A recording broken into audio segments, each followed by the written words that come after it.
Today, and I appreciate those people that have chosen to stand. Good for you. My name is Lisa Gromlich. I'm the Dean of the College of the Environment here at the University of Washington, and it's my great pleasure to welcome today the Administrator of the EPA, the Environmental Protection Agency, Lisa Jackson. Lisa has a number of accolades that have been given to her, and I'm going to just give you a few of those. She was one of Newsweek's most influential people in 2010. She was one of Time Magazine's lists of 100 most influential people in the world in both 2010 and 2011. She's Essence Magazine's 40 Women Who Have Influenced the World. There's a great spread in O Magazine on her work to protect our nation's air, land, and water.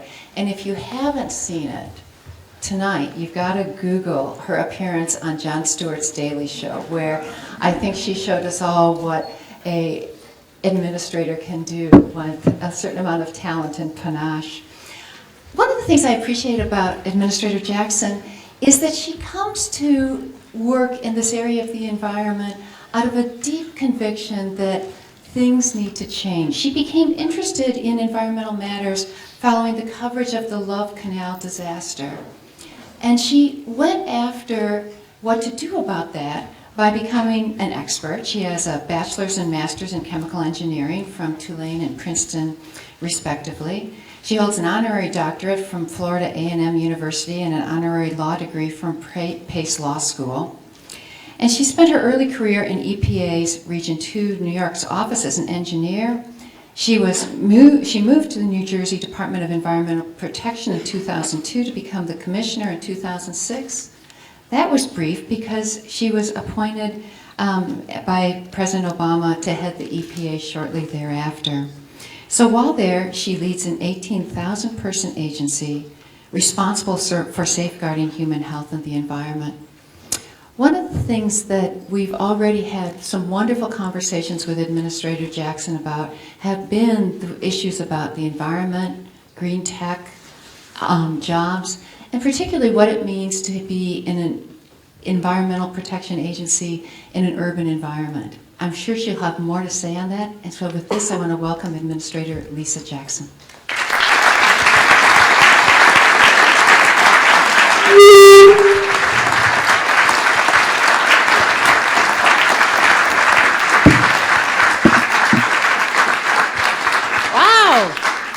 I guess I should look up every once in a while when I'm walking out. Wow, thank you for coming. I cannot believe you're here. I know you're busy because you didn't have school for 3 days. I heard all about it. I know you were heartbroken and things were really bad here, but now you're back in school. So thanks for coming out. Thanks to the University of Washington School for the Environment and the Evans School of Public Affairs. Thank you, Dean Gromlich, for the fun we've already had and the fun we're about to have, and for your leadership at this institution and all that it means for our country, not just for these students, which is also very important. I want to thank Sandra Archibald. I know she was here before. She may have had to go, the Dean of the School of Public Affairs.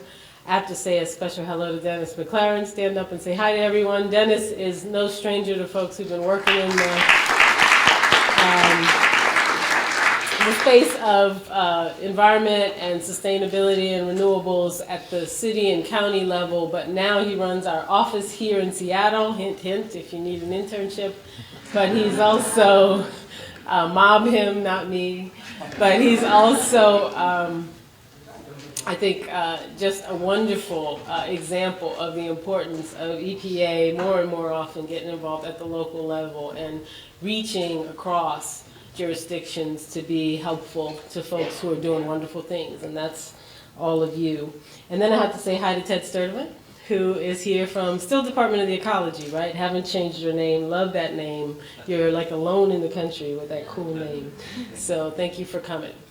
So I just want to make a few remarks, and then the only thing I asked of the Dean is that we keep it pretty informal, and I don't think that's going to be a problem. First, happy birthday. Happy 150th birthday. I'm really glad to be with you as you mark that important milestone. And let me say how cool and glad I am to be at a school with its very own William D. Ruckelshaus Center. Some of you know William Ruckelshaus as one of the champions for Puget Sound and as a leader on health and environment in this region, certainly in the Northwest. But I know him differently. I know him as the very first head, the very first EPA administrator when the agency was formed in 1970, and someone who came back to EPA in a very tough time in the 80s when the one thing the agency needed was leadership. And it is not an understatement to say that he is the model for every single person who's held the job I now hold. And I can say with complete confidence that the EPA, and indeed the entire modern environmental movement and all that it has become, would not be the same without him. He's been a good friend and inspiration to me personally, and so I'm glad to see his legacy here and his legacy in this institution. Now, I'm coming to you today following President Obama's State of the Union address. Last night, I had the privilege of again sitting at a joint session of Congress as the President spoke about what has been and will continue to be the defining mission of our time in office. That, of course, is strengthening the American economy. He, of course, spoke about the urgent need to continue creating jobs and to increase the pace of job creation as we recover from the recession that began in 2008. But President Obama went above and beyond those 2 points in outlining an economic vision for our country.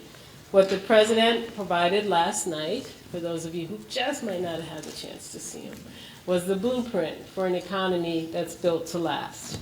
Now, his blueprint is founded on revitalized American manufacturing, a new era of American energy innovation and production, more affordable education, and a fair shot for American workers, and also a renewal of the American values that have made us both a land of opportunity and an economic superpower.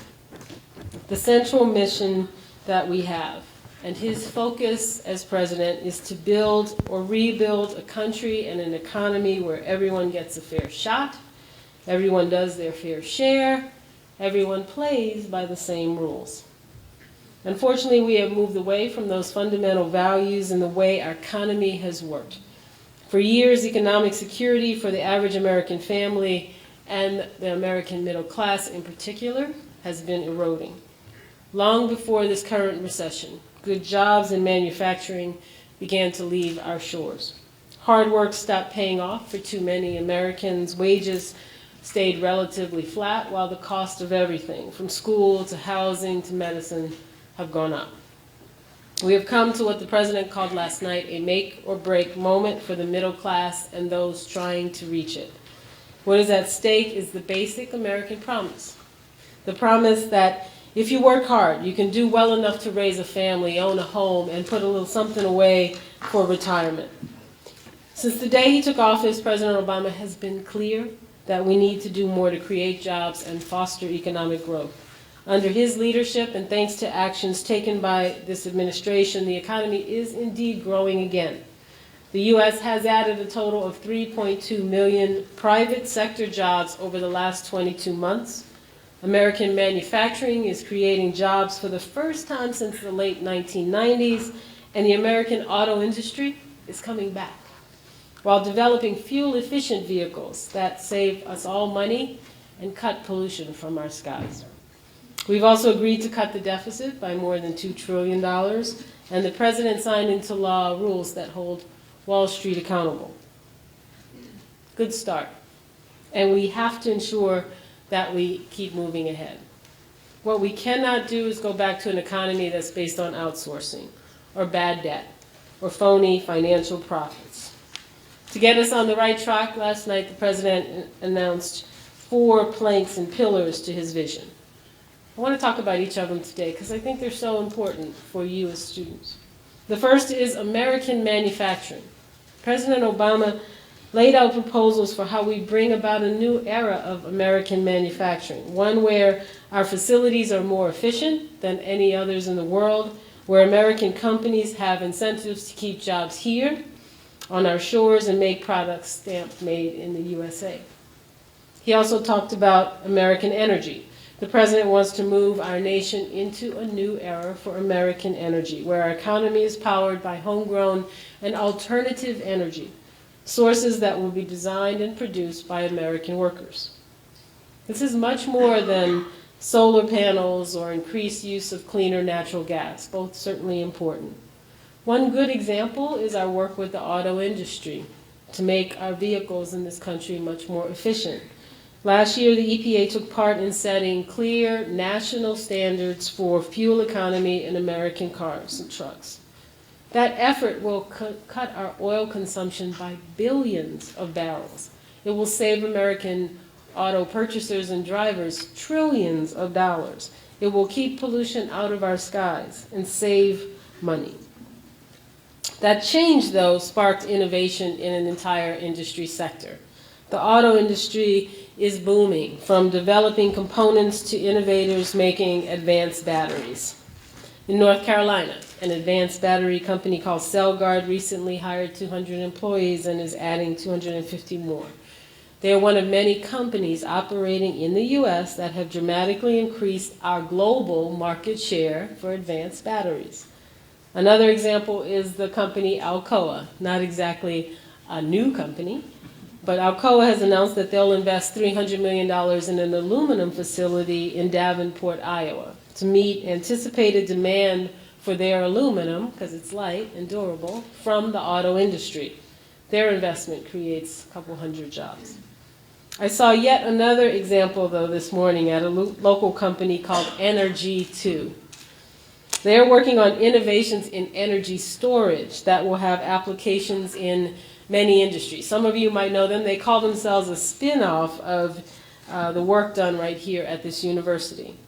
They are one of the companies that are creating new products and new opportunities in the energy sector. And one of the reasons why the President believes American energy has to be a pillar of economic growth and an economy built to last. The third pillar is a fair shot for American workers. The President offered new ideas for ensuring that our students and our workers get the education and the training that they need to compete in this new economy. Some of the plans he outlined included connecting our colleges to industries in need of new workers and helping small businesses get up and running. He also proposed extending support for students paying down their student loans and urged companies to reform an immigration system that allows immigrants to come to the United States and get educated and then tells them they can't stay once they're done. Finally, and most importantly, the President called for a return to American values. Values of fairness for all, responsibility from all. It's critical to our success that everyone get a fair shot, that everyone does their fair share, that everyone plays by the same rules. So in all of this, EPA has an important role to fill. Our mission, as I think you all know, day in and day out, is to protect the health of the American people by keeping pollution out of the air that we all breathe, keeping toxins out of the water that we drink, and keeping harmful chemicals out of the lands where we build our homes and our communities. In other words, the work that we do each and every day is ensuring that our economy works for the American people. I think it's consistent with the American values the President spoke about yesterday to say that industry should not be allowed to dump untreated sewage into waters that we use in our home. It's consistent with those values to say that automobiles should meet standards that keep dangerous lead pollution out of the air, and that, as a rule EPA finalized last year said, power plants should have some limit placed on their emissions of mercury, a neurotoxin that affects children's developing brains. It's consistent with those values to say that the food we put on our plate shouldn't be coated with harmful chemicals that threaten our health and the health of our children. As the President said last night, we won't back down from protecting our kids from mercury, or making sure that our food is safe, or making sure that our water is clean. And again, there are two ways we can go. There are two visions dominating the conversations today, and I bet we'll talk about them in the Q&A. One vision says we rely on science, and we rely on the law. We rely on innovation to protect our health, to protect our environment, to grow our economy in a way that's clean and sustainable. The alternative says that we move forward by rolling back standards for clean air and water, It says we have to increase protections for big polluters while reducing the safeguards for the rest of us. You only have to turn on the news on almost any day lately to hear the consistent drumbeat against environmental protections. I'm here to tell you that has real consequences. Last year, Republican leadership in the U.S. House of Representatives orchestrated a total of 191 votes against environmental protection. Many of those votes actually happened in response to myths and misleading information put out about EPA and our work.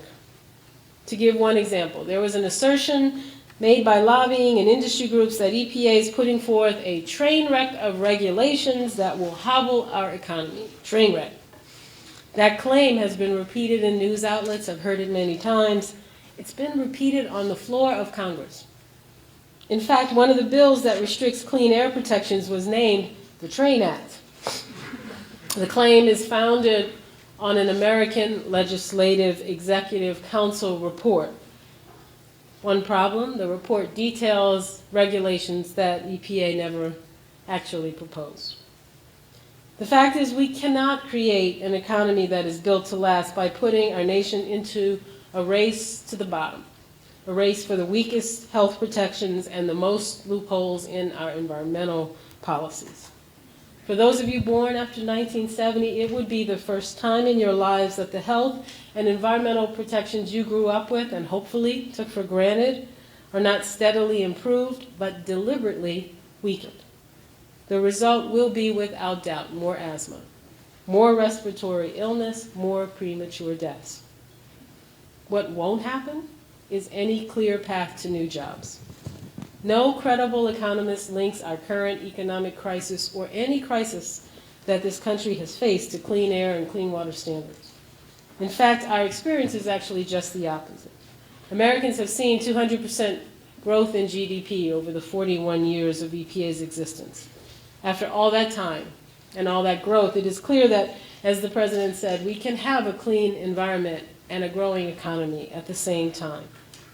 The President said we don't have to choose between our environment and our economy. Now, that requires diligence. And President Obama has directed federal agencies to review regulations, eliminate unnecessary burdens for businesses, ensure that the health protections remain, but burdens that are unnecessary do not.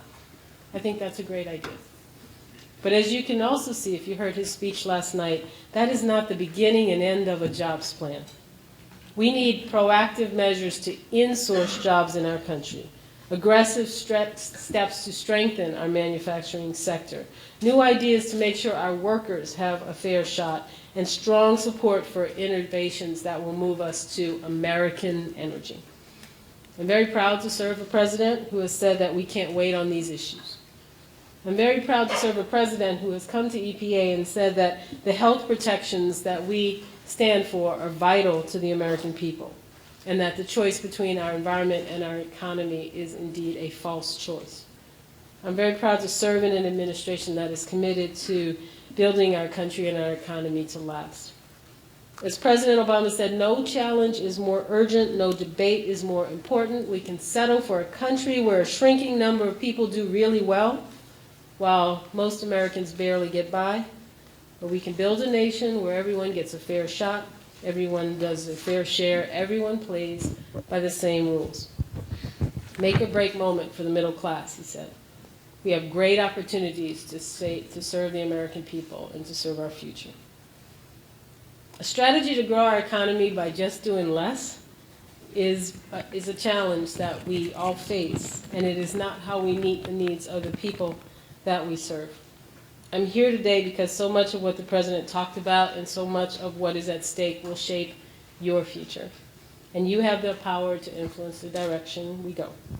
It starts with our conversation today, and I hope it will continue as you lend your voices to the important discussion that this country will have in the months to come. Thank you for your leadership. Thank you for all this campus means to this region and to the issues of the environment that I have served my whole long career. And I look forward to talking to you some more. Thanks.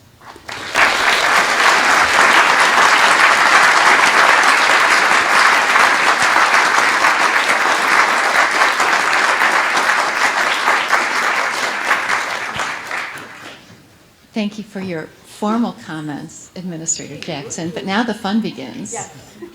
And I've been told that we're tweeting this session live, and so, of course. And in the last 24 hours, we also had an open Facebook page where students brought questions forward. So this is a set of questions, I'm sure in some sensible order, that come from, this first one was posted on the UW Facebook page, and it reads, how will future legislation affect our lifestyles as we seek alternative energy sources from the dams and hydropower? Well, legislation always affects your lives, right? I mean, what happens in Washington counts, matters. And it's part of my message today to tell you that.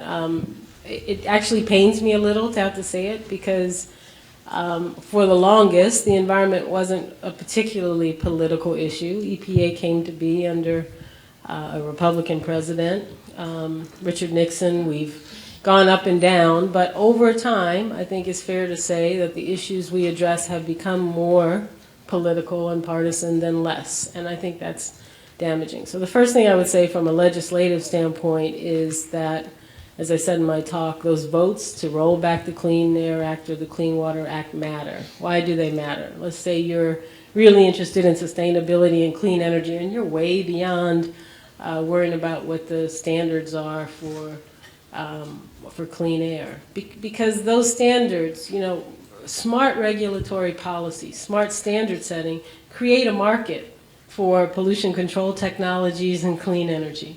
The president also said last night that it's not likely, it's probably the understatement of the year, that out of this Congress we're going to see energy and climate legislation. But he also, I hope you heard, committed to doing what we can to continue to create the market for low carbon technologies, for cleaner energy, for more efficient use of energy and water. He'll do that by using, I think he hasn't, I think he's planning an announcement, but by using the purchasing power of the federal government. And he mentioned last night the Department of Defense as a great opportunity to create, to help to keep those markets moving. Somebody's got to hire all of you, and one of the ways is that you'd be working on things that are eventually bought by the Department of Defense, who, by the way, see energy efficiency and sustainability as key strategic assets to their mission, which is defending our country. And so it all comes together. So what I would simply say about, I think the question was about hydropower. Obviously, laws and regulations at the federal, the state, the local level are all important.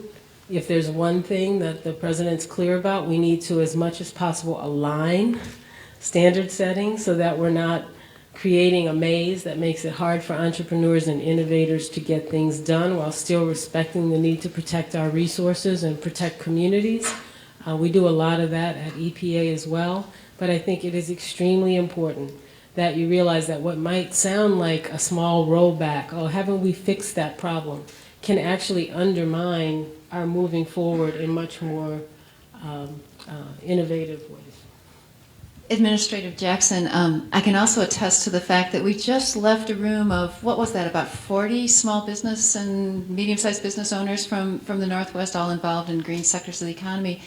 And a number of them commented on how your agency had worked so closely with them and as they developed their strategies going forward. And it really is an inspiring set of conversations we just had. So here is a question from Jay Hayes off of the Facebook site. Came in after the State of the Union speech. He comments that President Obama talked about the benefits of tapping into our natural gas reserves to lessen our dependency on foreign oil. At the same time, he's pushing an alternative energy agenda. Isn't it true that, given our appetite for natural gas, an increase in the availability of natural gas usage in our country will lessen the opportunities for the adoption of alternative energies? Yeah, so are they competing or are they complementary? Mm-hmm. Right? That's the fundamental question. I believe they're complementary, and I'll tell you why. We as a country have a tremendous appetite for energy. We as a country as someone said to me recently as an environmental advocate, natural gas is here. The challenge is to make sure that it's safely and responsibly developed, and developed in a way that is energy efficient and also sensitive to climate implications. And I think all of those are fair discussions to have. The importance of natural gas in transitioning to other forms of baseload power, or in not replacing it, but augmenting our need to do something now with a series of very old and aging power plants, especially in the Midwest and the southern part of this country, and to think about opportunities there, I think is actually an important bridge for us. You know, we have plants right now. I talk a lot about climate, but I want to talk now about human health. The biggest problem from an air pollution perspective when it comes to human health is fine particles in the air. We also have toxics, mercury, arsenic, cadmium, acid gases in the air that come from burning primarily coal, sometimes a little bit of oil.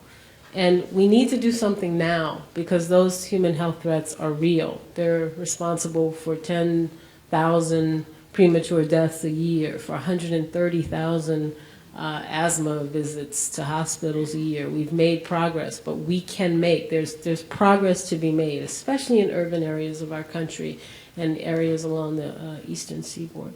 And so, to me, we would be wrong to look away from the importance of dealing with some of those issues right now. EPA's mercury standards will help us to deal with those issues right now. I think at the same time, at the local level, there's lots and lots of energy around efficiency projects and renewable mandates and strategies that are very complementary, that say, okay, that's great, we know we need baseload power, we know that's going to create jobs, but we are looking forward 20 years to truly renewable energy that is either zero or very, very low emitting. And I think you have to have both. I think in the real world, both will happen. And so what the president was saying, I think with his all of the above, is that he wants to continue to use the natural resource we have in natural gas to help lower our carbon footprint and other pollution footprints, but also recognize that the economy, as it grows around having less carbon polluting energy, then works in sync with local and statewide efforts to continue to move into renewables. So I think you can have both. I think they're complementary if there's smart policymakers at the local and state level as well. Okay, thank you. I hope you don't have any plans for tonight, because we've got a lot of questions here. You guys really do not want to sit here all day. This one comes from the audience, and it reads, what is the role of the EPA in supporting native communities to assess risks to ecosystems and economies from natural resource extraction? They put in parentheses, fisheries, mining activities. EPA has an important role to play. You know, 2 years ago we moved our tribal affairs work into our Office of International Activities. We've always had an Office of International Activities. You might expect and guess correctly that people love working there. But we changed it to the Office of International and Tribal Affairs. Why? Because as you all know, tribal nations are sovereign. They're special in Alaska, but here the sovereign nations, the trust responsibility they have through the Department of Interior, but they are also sovereign. Many of our environmental laws, they can have their own laws like a sovereign nation, and we have to help them get there. So I would say, first and foremost, technical and general assistance. We have a general assistance program to fund work on tribal lands. That's to build the capacity to basically be self-determinant about what pollution is okay, what you're willing to permit, what the tribe wants done, how it wants to balance natural resources on its land with resource extraction, if you will, or other opportunities, industrial or other opportunities on their land. The idea is that the tribe has to get to the point where it can make those decisions for itself. So I'm very proud that every year I've been administrator, we've had as a goal to increase funding for the General Assistance Program. We recently worked with the Corporation for Public Service to include AmeriCorps work to go towards technical and general assistance provision. The second is to, I think, help to build capacity for higher level skills. The environment is no longer a matter of going out in waders and taking samples. A lot of the times it's done through very sophisticated monitoring technologies and others. And so we're working very hard with tribal universities, with higher institutions of higher education. We have an eco-ambassador program at those universities that is extremely popular, trying to help build capacity within their citizenry, their citizens, to be able to embrace and lead efforts amongst the tribe as well. And I think last but not least is just to then sometimes be in the position, and this is happening in areas as well around the country, to help the tribe sometimes make tough decisions. I mean, we have some cases, I don't know of one, but I have one in my mind in the Southwest where, because of years and years of neglect of dealing with air emissions from power plants, you're talking about a power plant now that was finally going to be used to bring water to tribal agriculture, to work they're having to do. And, you know, for most of us, we don't have to choose between having water and having clean air to breathe, but in many cases, tribes are making tough choices. So we have to also be willing to recognize that our trust responsibility includes looking at the full suite of issues that they may face and trying to help them not have to make those tough choices. So in our regulatory capacity, we do have to make decisions about facilities on tribal land and their permitting, and we have to listen. The President issued an executive order earlier this year on consultation with tribal governments, and they're to be treated in a nation-to-nation fashion. And that makes for tough decision-making. You have wonderful tribes up here, but even here there are some places where those imperatives are stark, and you do have to figure out what comes first. You have to do a little bit of environmental triage, I think is fair to say. Great. Administrator Jackson, this person has a very short, direct question. National energy policy. Can we get a good long-term narrative? Can we really, underscore, set renewables goals? Sure. Short answer. You know, I love the we in all those questions. I mean, you know, the president talks about American energy. The president spoke last night about, you know, wanting to work with Congress on a renewable energy standard or an energy efficiency standard. We can do things nationally, but we haven't, this Congress does not have a great track record of being able to do big visionary things nationally. So does that mean nothing happens? No, not at all. There are amazing things, important things happening at the state level. There are important things happening at the local level, because it's at the local level. Think about this college campus where energy efficiency is really realized and where the gains are actually monetized. It's you who pay the bills through your tuition and through the institution's public support, primarily tuition, I hear these days. It's you who understand the connection between finding sustainable ways to deal with waste, to recycle more waste, and the businesses that grow up as a result of knowing that there's a need for recycling and now raw materials that can be recycled into something, and an economy that grows around it. So my belief is that we will continue to see, first, the fruits of the Recovery Act investments. Those investments in the Recovery Act, $80+ billion in energy efficiency, in community development block grant type of grants that went to states and local governments, and in renewables, are going to continue to sprout. The problem is that when, as I saw this morning when I went to Energy 2, if there's a challenge, I won't call it a problem, is that you don't often get the really big numbers, because as the president said last night, you're growing innovative, nimble, small businesses.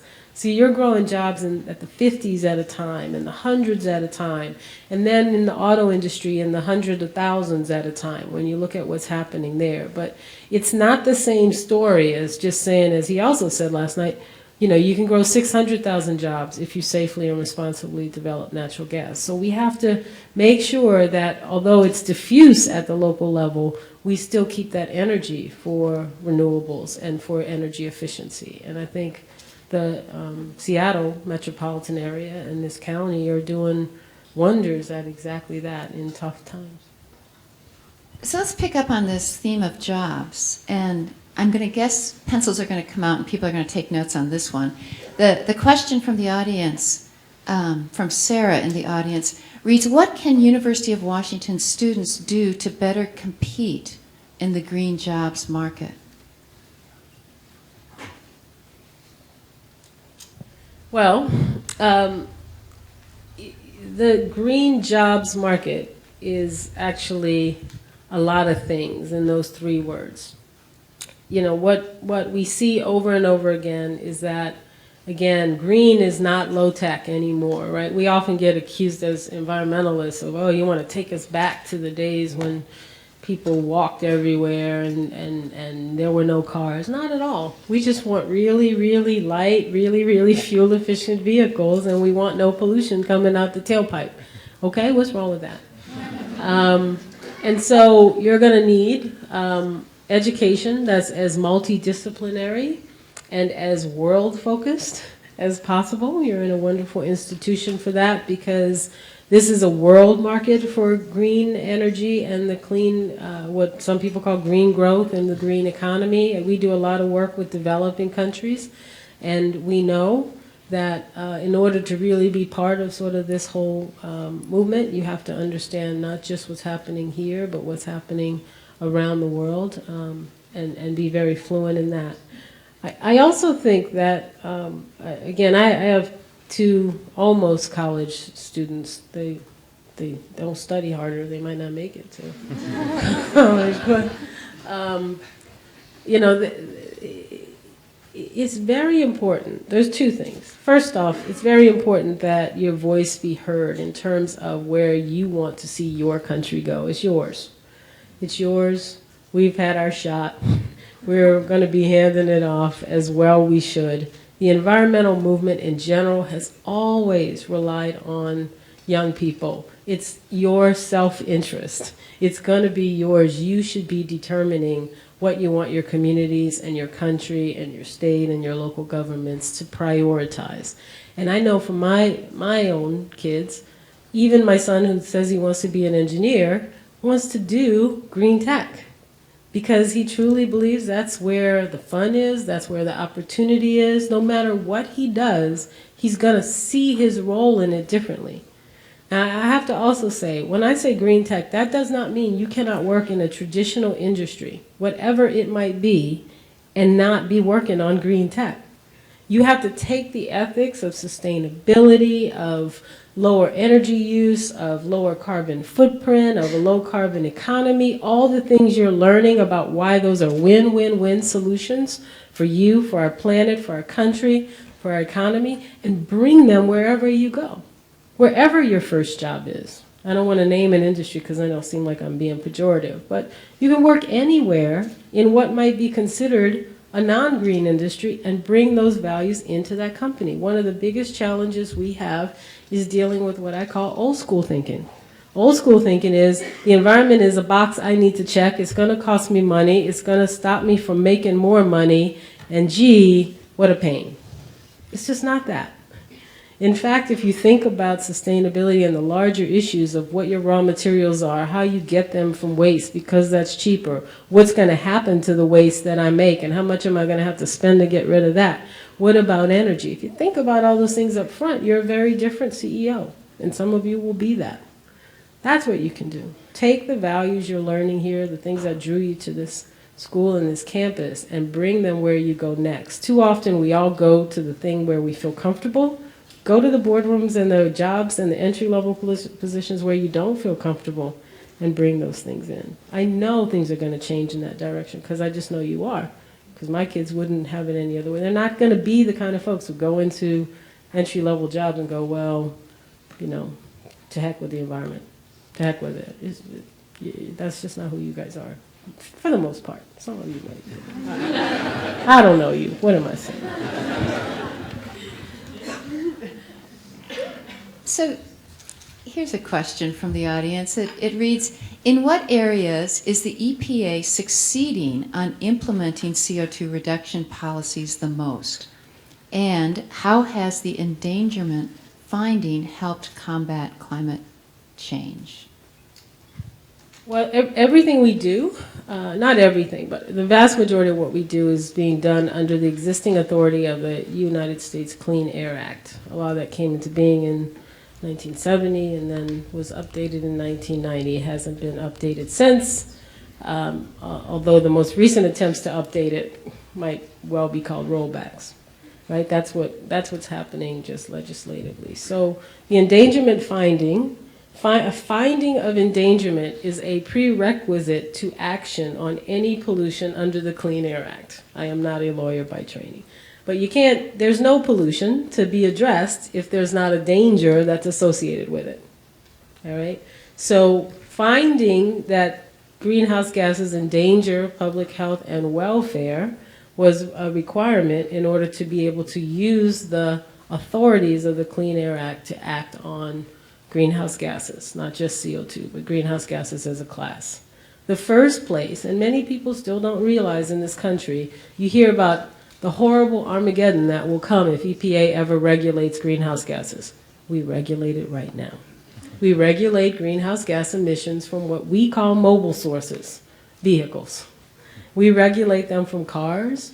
The clean car standards are actually fuel economy standards. Those come from the Department of Transportation, married with greenhouse gas standards that were developed by EPA. That's why if you go to buy a new car, model year 2012 and beyond, I think model year 2013, excuse me, there's a new label. Instead of miles per gallon, it says miles per gallon equivalent, because you can meet the miles per gallon number through everything from hybrid to more fuel efficient diesel to, there's no one winner. But we're also looking at CO2 equivalents. That label is also going to tell you how many grams per mile of CO2 equivalents are emitted by the vehicle you buy. It's a much smarter label. So we regulate it now. And it's had the opposite effect of Armageddon. That national standard, and it is one standard for the whole country, has allowed the industry to move forward with certainty. If you were a group of business folks, I would be saying, I know the one thing you want is you want certainty. You want to know what the rules of the road are, and you don't want them to change, so you can go out and innovate and do what you want to do. That's what the auto industry has in this country. That's why they're coming back from the brink and hiring again. Now we're moving to what we call stationary sources. Stationary sources, the largest emitter of greenhouse gases for things that don't move, are power plants, by far. So we've said we were going to attack this in logical order, and so we have and are working on the first ever rules for limiting the emissions of greenhouse gases from power plants. We will start with new power plants. Let's suppose you want to build a new power plant. What do you have to do to meet national standards for greenhouse gas?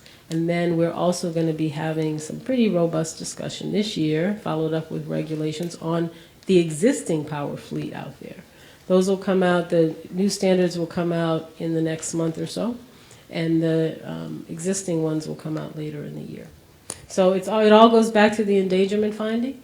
Is it still as good as an economy-wide program to address energy and climate that would have forced industry to sort of innovate its way to much lower carbon solutions, which is what the president came in working hard for? No. Are there other things we can do? Yes. Last night's announcement that the Department of Defense would build 1 gigawatt of renewables, huge, right? Because that's a market for all those technologies that are out there that folks are looking for a market to bring to commercial scale. But we'll continue to make those strides.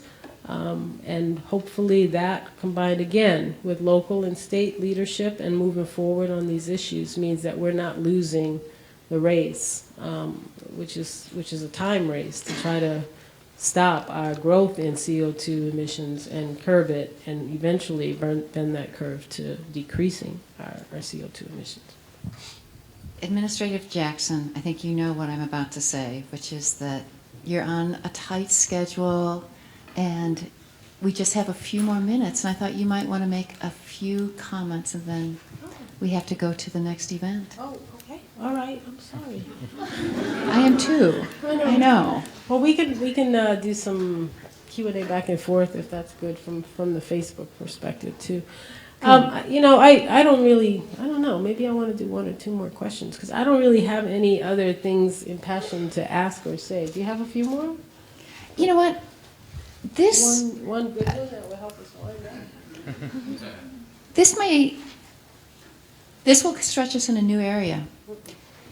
As an aspiring clinical psychologist, so it's not just environmental people, I am interested in the connection between environmental issues and mental health concerns. Can you comment on this?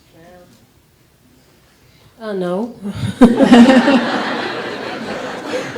I thought that question, when you said psychology, I thought it was going in a different way because let me answer a question you didn't ask, which is increasingly, environmental protection is not someone else's job. It is all of our jobs. It is much harder to get people to think that way than to go, I'm out here, I'm the environmental cop on the beat, have no fear between Ted and EPA and Dennis, we got you covered. Go on, live your lives, life is good.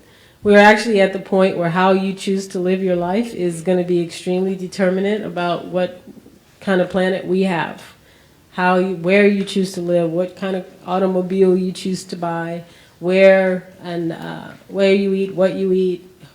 All those determinations are extremely important. That's not to say, Bill Ruckelshaus always says that we've sort of like, you know, back in his day it was easy to advocate for environmental protection because you could literally see the pollution in the water, in the air. So many people think, well, they've got that covered.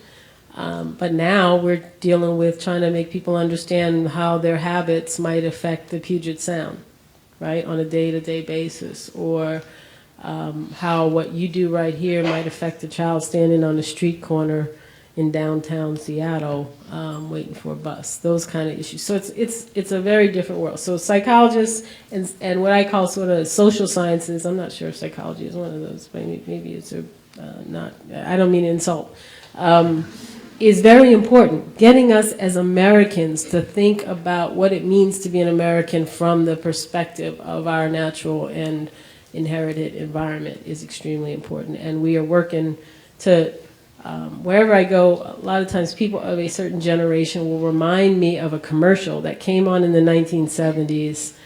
It was a Native American. Back then we called them Indians, but it was people called it the Crying Indian commercial. It was a moment of a Native American standing, looking at the wreck of the economy and crying for the loss of that resource. And I think what is needed is a little bit of re-emphasizing and redefinition, this is something you all have to do, of what the American value of the environment is in this day and age. And I think it's a very high-tech value. I think it's about monitoring, you know, children as they go to school by putting something on their backpack instead of just what's coming out the stack, understanding what it means at the community level and ensuring social justice and inclusion. What was the original question? Whether we could. You know what? I think you got there. I don't know. You did. All right. So anyway, I would like to thank you all for coming. I would like to wish you all a wonderful, wonderful quarter or semester as you move through. I would like to also once again end where I hope I began, which is by saluting the institution, wonderful university, saluting your dean, who is formidable and who is ensuring that you get all those tools that we talked about today, the science, the technology, the policy, the law in thinking about these issues, and wishing you the very best. So thanks.